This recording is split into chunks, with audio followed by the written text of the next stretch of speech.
Hey, everybody, I've got breaking news to start this show off. This whole Melodee Buzzard story was starting to sound very fishy, and tonight it's starting to look very fishy. If you're just catching on, she's a 9-year-old girl who's been missing for weeks with a lightning smile. Her mom has not been helping authorities. Neither has her mom's mom. That should be a red flag. And there's been this long road trip across the country to Nebraska from which the mom returned, and Melodee was not with her. Tonight, we can report police are now searching this little girl's home. Her mother has been taken from the home to another area. I'll get into the details on that in a moment. They're not just searching the home, with dogs, I might add. They're also searching a storage locker, and they're searching the rental car that Melodee's mom took her across the country in, presumably. You can see the jackets clearly say FBI, so the feds are now involved. This is all breaking as we're speaking.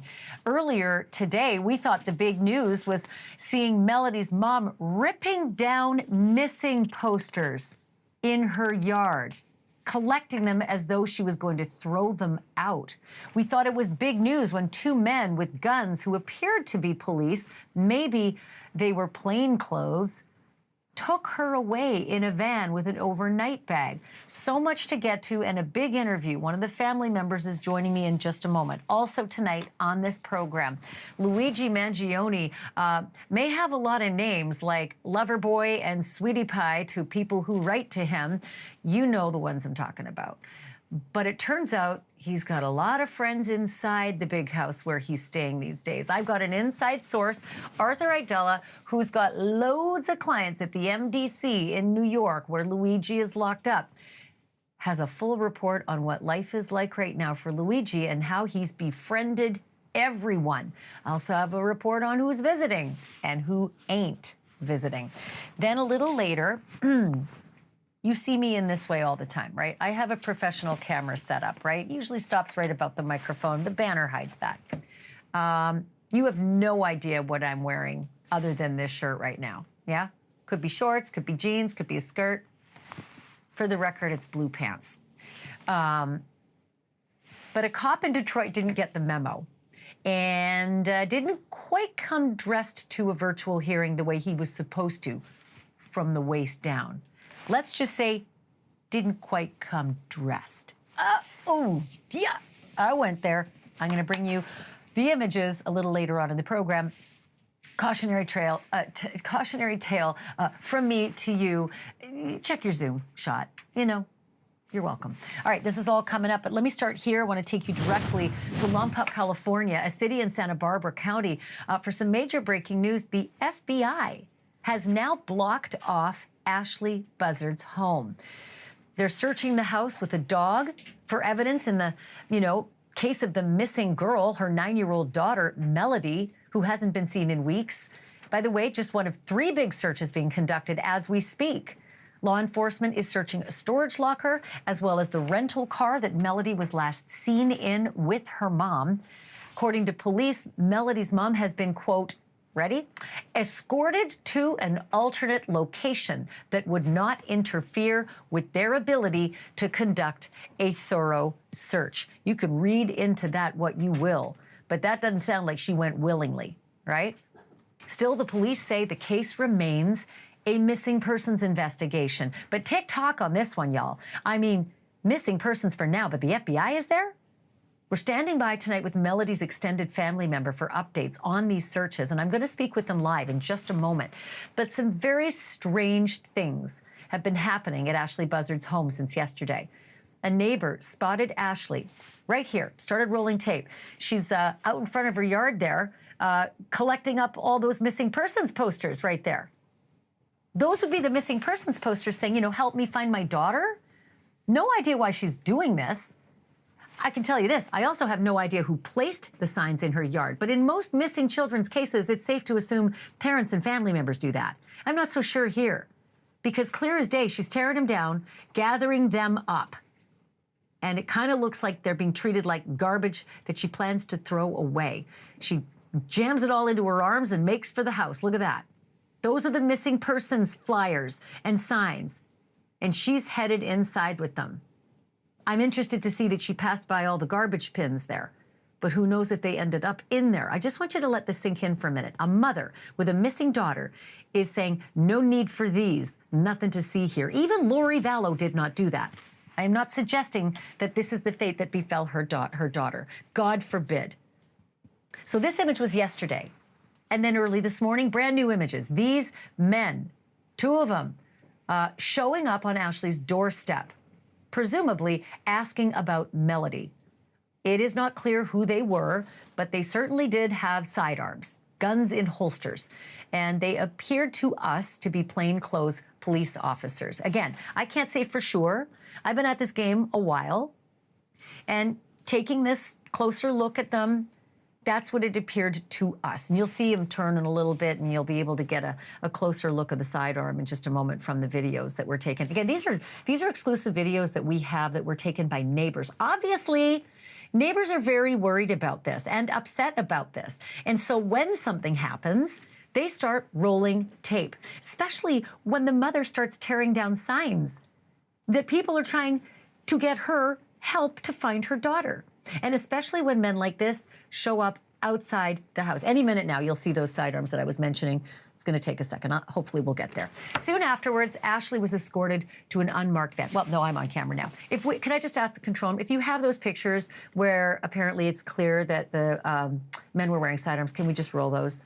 So it wasn't long after these images that an unmarked van appeared with what appeared to be more guys that look like plainclothes, and she was escorted out. Look at that. There she is. She's got like an overnight bag. She's been escorted out of the house, and they open the door to the van. In she gets, and they drive off with her, right? An independent journalist who posts on TikTok under the handle Renee and Joe went to the police station and reports that they learned Ashleigh was brought to a court hearing, but that Ashleigh did not come home. Tonight, it's entirely unclear where she is or what kind of quote-unquote alternate location she's in. 1 week ago, you might remember two other men whom the Daily Mail identified as plainclothes police officers made a visit as well to Ashleigh's home. And at that time, they handed her some kind of form. At that time, we were also told she was given 72 hours notice by CPS. In any case, the Daily Mail says that she slammed the door in their faces. If you haven't followed this story to the letter, it is a hell of a mystery. Ashleigh Buzzard has kept her now 9-year-old daughter away from her extended family for 4 years and away from school for at least several months. It was the local school district in Santa Barbara County that actually reported Melodee missing 2 weeks ago. Police then obtained video of Melodee and her mom at a local car rental agency on October 7th. So take a look at this picture. This is her, apparently. She's wearing the hoodie. And police said they thought she was wearing what appeared to be a wig and that her mom was known to wear wigs. Police soon learned that this pair set out, mom and daughter, for Nebraska, a road trip all the way to Nebraska. But that Ashleigh left Nebraska, came back home driving through Kansas, and when she got back to California 3 days later, Melodee wasn't with her. Since then, her mom, Ashleigh, has holed up in her home in the town of Lompoc, refusing to speak to police or to reporters or to relatives of Melodee's dad, who passed away 6 months after Melodee was born. But that's not to say that the missing girl's mom has been invisible. The Daily Mail says she ventured out a week ago, attempting 2 separate times to rent another car. Both times, the Daily Mail says she was refused. I am joined right now by 2 of the relatives that Ashleigh Buzzard cut off years ago. Corinna Meza is Melodee's sister, and Elizabeth Meza is Melodee's aunt. Thank you, both of you, so much for being with me tonight. Obviously, there's a lot of breaking information that's happening, and this search is going on right now at Ashleigh Buzzard's house. There's a canine search at the house. They're searching a storage locker. They're also searching the rental car. Are police or authorities keeping you in the loop as to any of what's going on? Not really. We spoke to the news girl that's been following it. She called and just let us know what was going on and that Ashleigh was actually not arrested or detained. She was moved out of the home so they could search. But as far as detectives, we've called, left messages, and they haven't returned any calls. So we've been in the dark. So what do you make of this imagery that we've got now? The FBI is there. We've seen plainclothes police officers showing up and taking her with a packed bag in a van. Do you have any idea what might be going on here? No idea. I mean, they must have probable cause to, be searching, obviously. Maybe she said something. I mean, I don't know. It's all speculation at this point. We're just waiting for her to let us know where Melodee is so we could bring her home safe. I mean, that is the goal of everyone. The police who are working on this, the neighbors who are keeping an eye on what's going on out in front of that house. There was that other video that I just played early on about showing Ashleigh Buzzard taking down all of those missing child posters that were out on the front, front sidewalk out in front of her house. It just breaks my heart to see video like this, and I can't imagine what this is like for you guys. Yeah, it was extremely hard to watch that because, I know my niece went out there, my mother-in-law and family members, and put signs up there, not only for the community to see it, but for Ashleigh to remember, that you have this beautiful daughter and we want her back, we want her safe. And for her to just rip them down like they didn't mean anything, it's heartbreaking. So I'm curious about what you said about those who set those posters up. Do you know specifically who put the posters out that she's tearing down? Not like exactly which ones. My niece Karina did. Mm-hmm. I myself did put a poster up.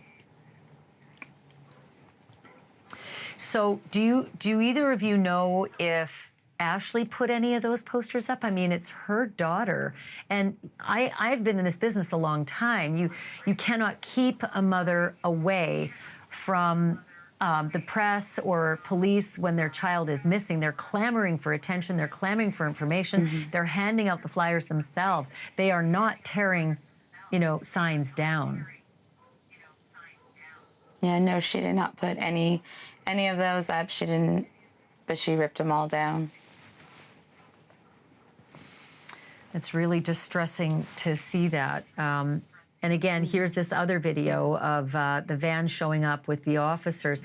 Are the neighbors able to give you any further information about what they could hear? Because you can see some of the neighbors out front there, and they're sort of within earshot of what's happening. Were they able to shed any, information about what happened when these officers? Well, I'm going to just call them what appear to be officers because we don't know for sure if they're officers. But did you hear anything about what was said? Like the conversation that they had with her? Well, either the conversation they had with her or could anybody hear out on the street or the sidewalk what these officers were saying when they were on location? No, I haven't heard of anything, what they were talking about or to her. No, they wouldn't. The officers wouldn't even respond when they were asked what agency they were from. They wouldn't even respond to the question. And no one could overhear what was being said to Ashleigh, either as they were arriving or doing this, taking her out? Not that I'm aware of. Mm-hmm. So, Corinna and Elizabeth, let me know about the past, because this is not the first time that Ashleigh Buzzard has had troubles and has had Melodee taken away from her.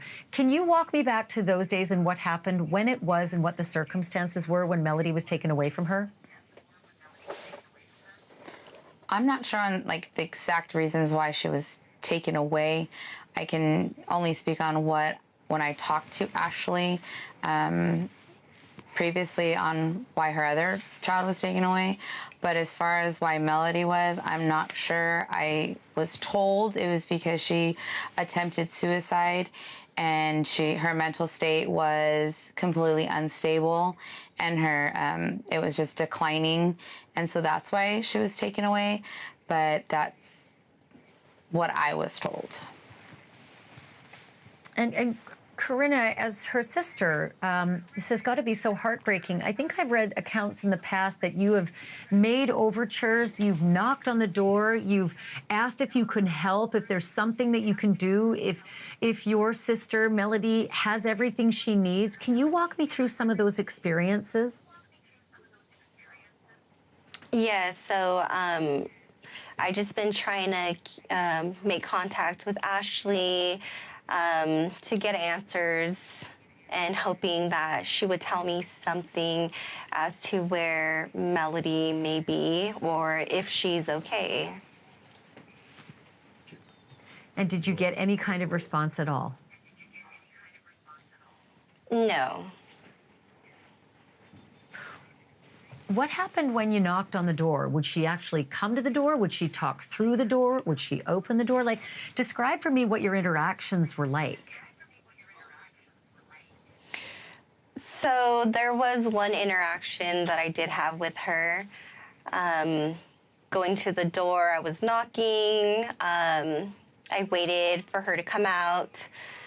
I was probably there for about 30 minutes. She finally came out to do the laundry, and that is when the news reporter caught it on camera that I went and spoke with Ashleigh, asking her if she's okay, if Melodee's okay, if there's anything I could do for them. She did not answer any questions regarding Melodee.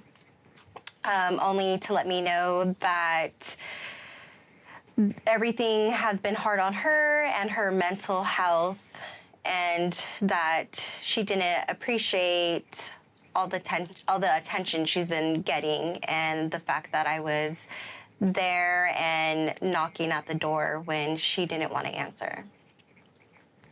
Did she seem hostile towards you? No, she doesn't really have, like, much emotion. Like, very just straight face, like, no emotion at all. Elizabeth, this notion that Ashleigh took Melodee, if the surveillance pictures are what we hear they are, and that is that they're at a car rental agency in California, and that car drove all the way to Nebraska and back. Do you have any idea if Ashleigh Buzzard has a connection to Nebraska, or if her daughter, and I can't imagine this at 9 years old, Melodee, has a connection to Nebraska? No, I have no idea. I mean, talking to her in the past, she never mentioned Nebraska. She never mentioned very much family or friends at all, actually. So when we heard Nebraska and Kansas, that was like shocking to us because she never talked about any other family besides her mom and her daughter. And they're both local, so no. Well, not suggesting that this is the reason, but it is a hub for trafficking, human trafficking, sex trafficking, and that would make me think that the police would be knocking on your door, asking as many questions as they could about what you know about Ashleigh Buzzard and a connection to Nebraska. Have they been asking you for whatever information you might have about this woman and her daughter? No, I talked to a detective probably about 2 weeks ago, and it was very brief, and he said he would keep us posted. And I actually called the Omaha Police Department to leave a message because I was getting tips sent in to me, so I had wanted to forward them, and nobody has responded either. My mother-in-law has gone down to the detective, the sheriff's department, to try to speak with them, and we're getting no replies at all. So you got tips that people sent to you, and you tried to give them to the local police who are searching for Melodee, and they weren't interested? Not that they weren't interested, they're just not replying. Like, you leave a message on a voicemail, and I haven't heard back anything. Wow, no follow-up. All right, well, Corinna and Elizabeth, thank you so much for spending time with me tonight. We are all praying that there's a safe return of Melodee, your sister, your niece, and we'll stay on this as well. And I hope you'll join us again as we continue to watch what's happening in this search and what they find. Thank you again for this, and God bless. Yes, thank you for having us. And everyone should keep little Melodee in their thoughts, their prayers. And if you see something, say something. It is so easy. Just call 911. You can always report a missing child to your local authorities and tell them what you think you're seeing. If you think you've seen little Melodee Buzzard, by all means, reach out and say something. Okay, we'll continue to watch that breaking news, but also straight ahead, no one chooses to go to jail, let alone prison. But it is just a fact that some people have a harder time locked up than others. And I would have bet my last dollar that an Ivy League-educated, globe-trotting backpacker from a filthy rich family would have a pretty hard time. Good thing I didn't place that bet, because Luigi Mangione is surprising a lot of us yet again. Sources inside Luigi's federal lockup in Brooklyn say he is not only making that dreadful place his home, he is making a lot of friends. And he picked up a nickname. Tell you what it is, and I'll talk about his visitor list with a jailhouse insider after the break.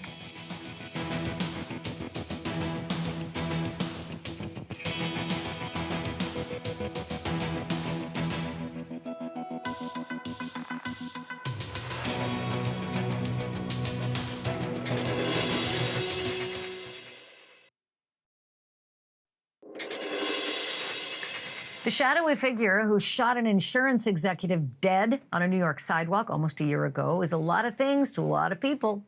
But to the state of New York and to the Justice Department, Luigi Mangione is the cold-blooded assassin. Still, there are plenty of fish who look at him as a hero, especially the critics of the healthcare system. And to millions of fans, yes, fans, Luigi is a young, rich hottie who pops up on the news now and then and likes his prison mail. But those are just the devotees on the outside. You may not know it, but he appears to have a lot of fish on the inside, too. Fellow inmates at New York's infamous Metropolitan Detention Center have a special name for Luigi. Here's a hint. Starts with an A. Not what you think. It's actually ambassador. Sources tell the well-known defense attorney Arthur Aidala that Luigi earned his title by helping new arrivals learn the ropes when they show up in jail. They say Luigi is, quote, very, very well liked on the inside, and that the guards consider him a, quote, model prisoner.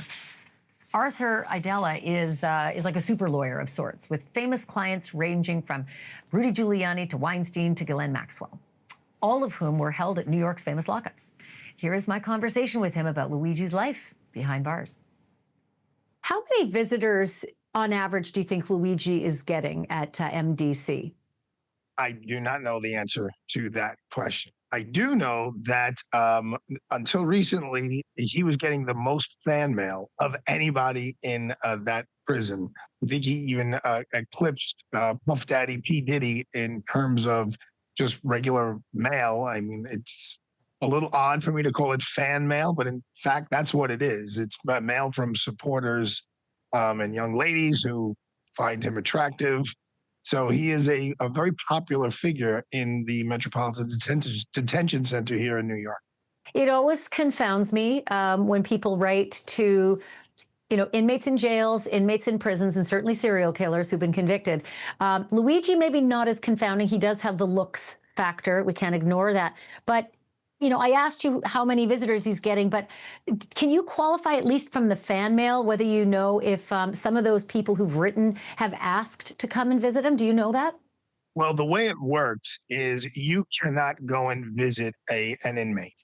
An inmate has to reach out to you and fill out certain paperwork, send you paperwork. You have to fill it out, send it back to the prison, and then the prison has to approve you to be a visitor. So some stranger cannot just stroll into the Metropolitan Detention Center and say, hey, I want to see Luigi.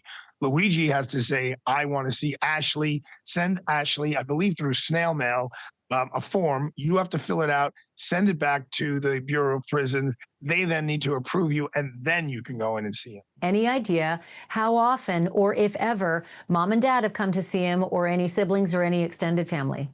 I don't know an exact number, but when we're in and out of there, sometimes visiting other inmates, we see people who are there visiting him who If I was going to make a small wager, I would say they were family members. He comes from a really wonderful family. Luigi grew up in a very privileged environment, which makes me wonder what his life is like. As bad as it is in jail, it can be better for some inmates than others. Do you have any idea if he's got a better setup because his commissary runneth over, and maybe he's generous and sharing with other inmates?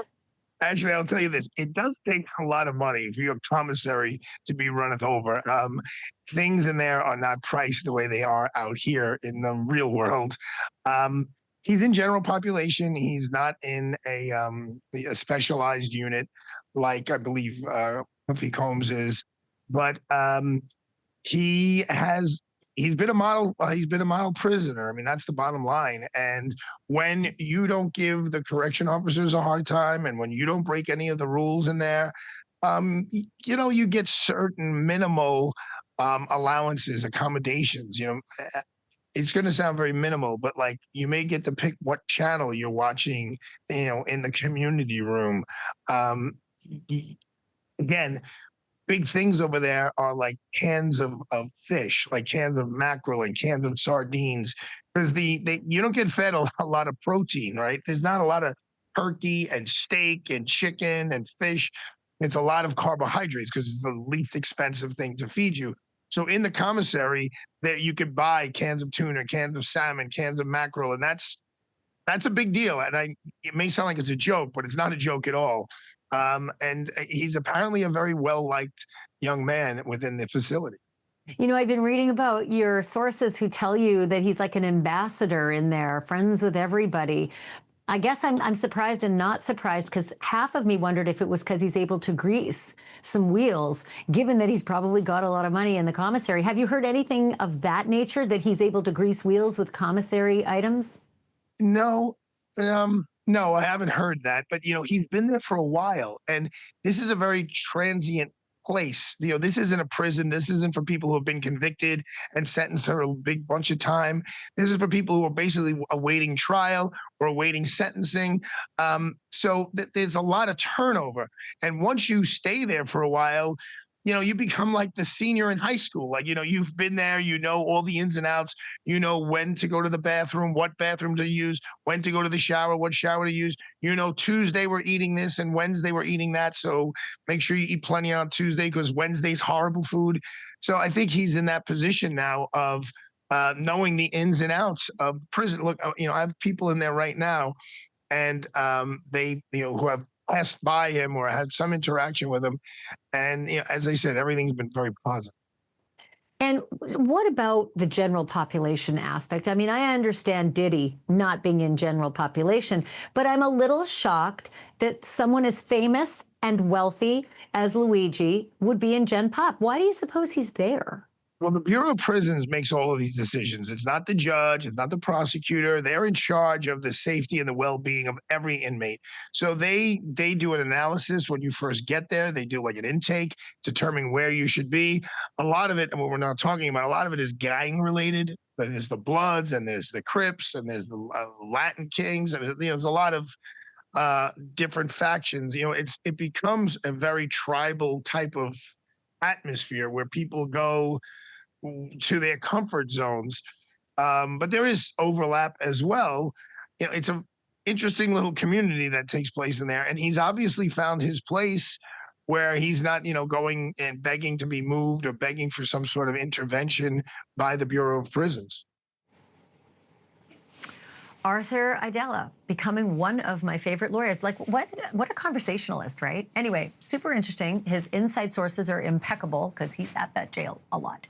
We'll be talking with Arthur again quite a few times on this program. Still ahead tonight, though, bad guys take a page right out of the Louvre heist and dress as construction workers to boost more than $3 million worth of jewels from a man in New York. A man who, by the way, lost another fortune to a jewel heist not even a year ago. I got more of this video. Going to show it to you coming up.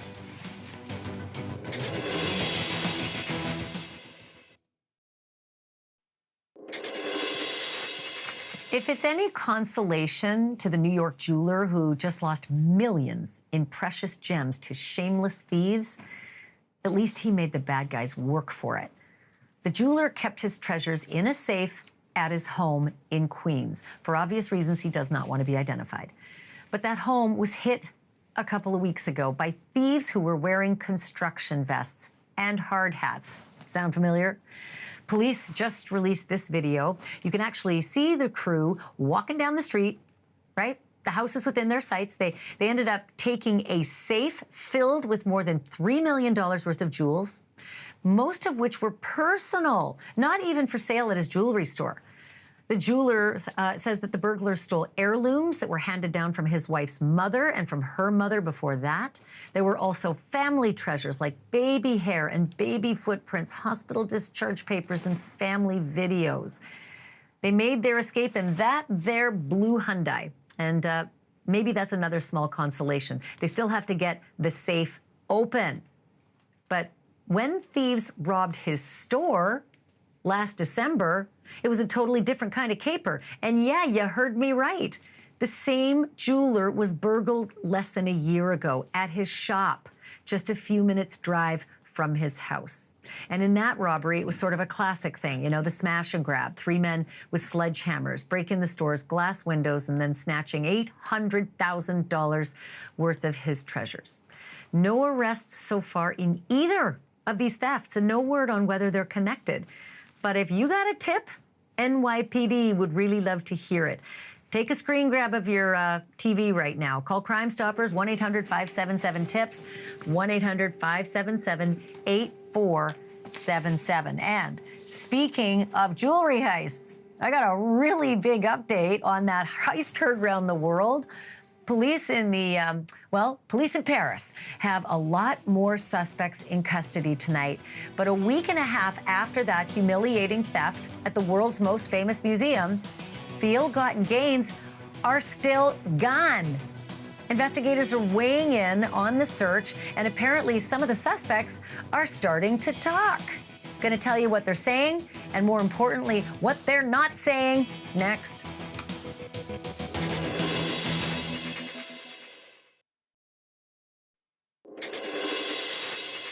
The French have started calling those jewel thieves who hit the Louvre Museum a commando team. And judging from the video, looks like there were 4 of them. But tonight, 7 suspects are in custody. And that includes the 2 guys who were arrested a few days ago, who authorities say, quote unquote, partially admitted their involvement, whatever the hell that means. And 5 more were picked up all around Paris last night. Police say only 1 of the suspects was part of the actual heist. The rest, we assume, allegedly helped with the planning or the getaway or both, but that has not been disclosed. We do know at least 1 suspect was traced by DNA on one of the getaway scooters, and 2 are former delivery drivers with criminal records for, you guessed it, theft. Authorities say they are hopeful that 1 or more of the suspects, quote, may be able to inform us where to find the other suspects. And I'm saying, how about more importantly, where are the jewels? Because they're still unaccounted for. French people everywhere, I say chin up. When the Mona Lisa was stolen way back in 1911, yes, she was stolen. It took 2 years, but they found her and they brought her back, which may explain that smirk. Coming up next, the party is over for the blinged-out, slicked-back, so-called Hollywood producer who was really a serial rapist and 2-time murderer. Career-wise, David Pierce was no Harvey Weinstein, but criminal-wise, he was Weinstein and worse. The worst kind of criminal. Those are the judge's words, who just put him away. So how much time do you think he got for killing 2 models? And how much time was added on for all the other violent crimes that we didn't even know about? We're rolling his credits next.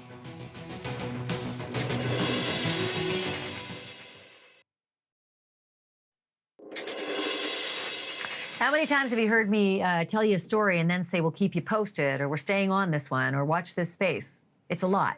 And I mean it when I say it. And case in point, way back in February, a self-styled Hollywood producer and nightlife promoter was convicted of murdering 2 models that he picked up at a rave in 2021. David Pierce drugged the women and then raped them. But when neither woman showed any signs of life, he didn't call 911. He instead dumped their bodies outside of 2 separate hospitals. Pierce was convicted of that, but also a slew of other horrible crimes that we didn't even know about back then, like the rape of 7 other women who survived and who came forward after news of his arrest. And here's another update. This week, Pierce was back in an LA courtroom where a judge called him charming and smart, and in her words, the worst kind of criminal. And then the judge gave Pierce the maximum sentence, 146 years in prison, 25 to life for each murder, and the rest of the time for the rapes. Even now, the defense says prosecutors twisted the facts and are punishing an innocent man for a party gone wrong. Rhonda Dixon is one of Pierce's attorneys, and this is her first national TV appearance post-sentencing. Rhonda, thank you so much for being on with me right now. I've got so many questions. 146 years, ouch.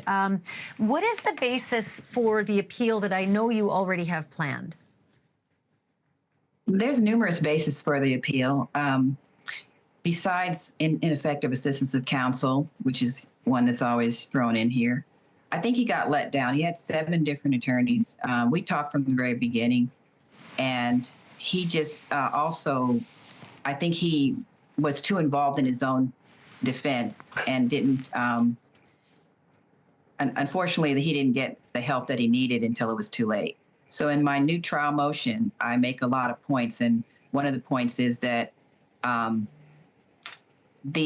during the indictment, there's one of the doctors, Dr. Pedro Ortiz, who states that there's a difference between manner of death and cause of death. Medical examiners can opine about the cause of death, which was multiple drug interactions, but the manner of death, homicide, accidental, suicide, those are all things that the trier of fact has to figure out. That means the jury. So early on in this case, there was a narrative. For instance, like you said, he dumped the bodies. Before I took this case on, I made sure to look at the video. He did not dump the bodies. He actually made sure and brought them into the hospital. It was during COVID. So at that time, they didn't even open the hospital doors. He was outside of Kaiser for a long time. Can I stop you right there, Rhonda, just for a moment? Because I was curious about that, too. I want to show the pictures that we have of the surveillance camera, because I can tell you right now, he didn't walk them into the hospital. This van pulled up, and they pulled the body of one of the women, Christy Giles, out of it. She was DOA, so he did not walk her in. And Hilda Cabrales Arzola was taken to a whole other hospital, Kaiser Permanente, West Los Angeles, and wasn't taken there for another 2 hours. So what do you suppose was going on there, especially in the fact that they had their license plates were off the car and they were masked? So as you can see, one of the people that is putting her on the gurney, this one with the design on his back, that's David. David is helping them to put her in, and you're showing the video. You're not showing the entire video because he walks in and out of the hospital several times. He gets the mask from the security. So that's not what happened. He didn't dump them at the curb. As the DA said, he did actually put them into the hospital. At this time, they don't want him in the hospital. I do want to say that the report is that the 2 men looked on and that they left without giving their names. And they said they just found this woman passed out on the curb somewhere nearby. They were just trying to be good Samaritans. Well, we know that's just not true. And again, how do you account for the 2 hours between dropping one woman at one hospital and then going to a whole other hospital 2 hours later with another? Why, if they were truly worried about these women, why didn't they take both women to this hospital and tell these emergency responders, I got 2 women? Because at the time, they didn't know that the other woman, she wasn't in as acute of a situation as the one that they brought in the first time. What he told me was that she was in a certain state, and so he took her right as soon as he could. But the other person, when they came back from dropping off the first lady, that's when they noticed that she was in acute distress. And she did go on to live some 7 to 11 days after that. So she wasn't in as acute of distress. You also have to look at the fact that the first girl that passed away first, she was 90 pounds. She weighed 90 pounds. The other one was 120 pounds. It's very unfortunate that people die from fentanyl, but they had fentanyl in the compact. I agree. It's horrible. Rhonda, what do you make of them not having license plates on the car, though? That is awfully sketchy. You know, for any jury, they're going to look at that. You're wearing masks. You won't give your name. You've got your license plates taken off the car. It's hard to get past those facts. Well, this case sends out a bad precedent because if I wouldn't help a person either if they were in an overdose of stress. I ran a substance abuse clinic for 7.5 years on Crenshaw and 48th, right in the heart of the hood. And what I found was I feel like these women accidentally overdosed. They overdosed themselves. And that's what Dr. Pedro Ortiz said. He said they were very reckless with the use of drugs for their own self. There's no evidence to show that he actually, he probably didn't participate in their death, but he panicked when they died and pretty much didn't know what to do. And that was 3 of them there. And Ansbach, which should be suspect number 3, he turned state's evidence and came up with this really cute phrase, "Dead girls don't tell no tales," which I don't think that he said. But it became the sort of theme of the whole. Rhonda, I would like to continue our conversation as the appeal is launched. Well, I'm just so short on time on this particular show because we had some issues with your technical. But would you come back and join me again? Sure. Great. Sure. Thank you so much. I do appreciate it. Rhonda Dixon joining us, David Pierce's attorney. Folks, I'm so appreciative to have you on this show. Going to tune you to my podcast, Drop Dead Serious. I've got a pretty great story about Jessica Lunsford. Very personal story for me. One of the first stories I covered of a missing child. Cuomo's next. Stick around.